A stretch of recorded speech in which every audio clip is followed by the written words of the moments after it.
Perlawanan terhadap aksi terorisme terus berjalan sepanjang waktu dan sepertinya tidak ada habisnya. Sebab sel-sel teroris terus tumbuh. Mereka menyebar melalui banyak media, termasuk media sosial. Banyak orang yang berhasil mereka cuci otaknya dan akhirnya ikut bergabung. Sudah lama diketahui, ISIS memang menyebarkan propaganda melalui media sosial karena informasi digital melampaui ruang dan waktu. Apalagi setelah kehancuran ISIS dengan tewasnya al-Baghdadi, membuat kelompok teror ini menjelma organisasi lintas negara yang tidak memiliki pusat pemerintahan. ISIS berubah menjadi organisasi yang mendunia lewat media sosial. Baru saja Densus 88 menangkap 5 tersangka teroris di sejumlah tempat berbeda. Padahal belum lama polisi telah mengamankan para pembuat teror. Orang-orang yang baru saja ditangkap itu tergabung dalam grup An-Najiyah Media Center. Mereka bertugas menyebar poster digital berisi propaganda kelompok pendukung ISIS.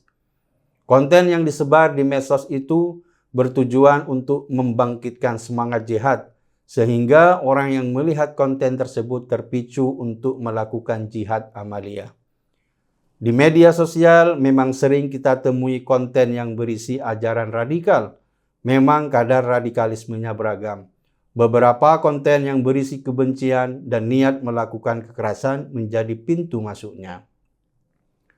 Dalam penangkapan tersangka teroris itu, Densus mengamankan barang bukti berupa samurai, airgun, hingga berbagai buku yang berisi paham-paham jihadis.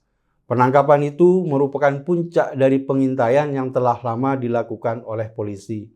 Setelah bukti awal cukup dan indikasi bahwa pelaku teror akan segera melakukan amaliyah, mereka cepat-cepat diringkus. Densus 88 sebelumnya menangkap RBS di Palmerah, Jakarta Barat pada 9 Maret lalu. RBS diyakini sebagai pemilik grup An-Najiyah Media Center, tempat 4 tersangka teroris bernaung.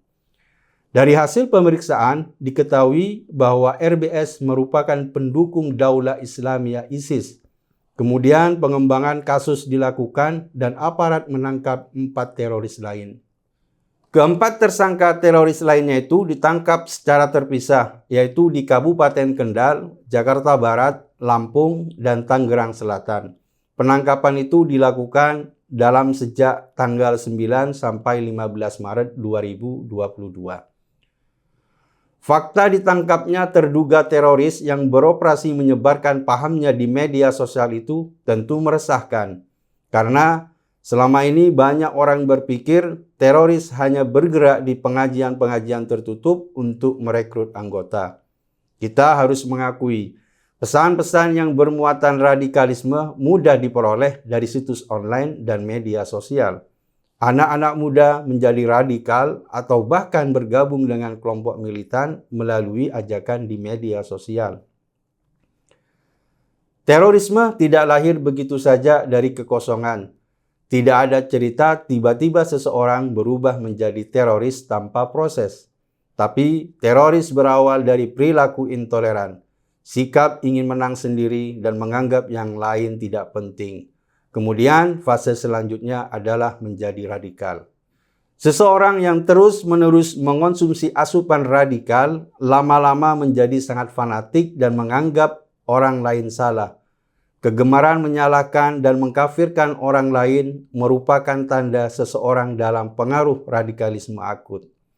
Baru kemudian, setelah cukup matang, mereka akan mengambil langkah paling puncak, yaitu menjadi penyebar teror.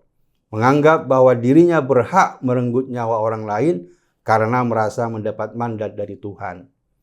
Dalam kehidupan media sosial kita, banyak bertebaran konten yang menjurus pada radikalisme. Hal itu tidak bisa dibiarkan. Masyarakat sipil juga bisa ambil bagian dalam perlawanan dengan terorisme, yaitu selalu waspada dan tidak tinggal diam kalau melihat ada tanda-tanda ajaran menyimpang di media sosial. Tetap waspada, mari kita jaga keluarga dan teman-teman kita dari pengaruh paham radikal. Pintu masuknya menjadi teroris yang biadab.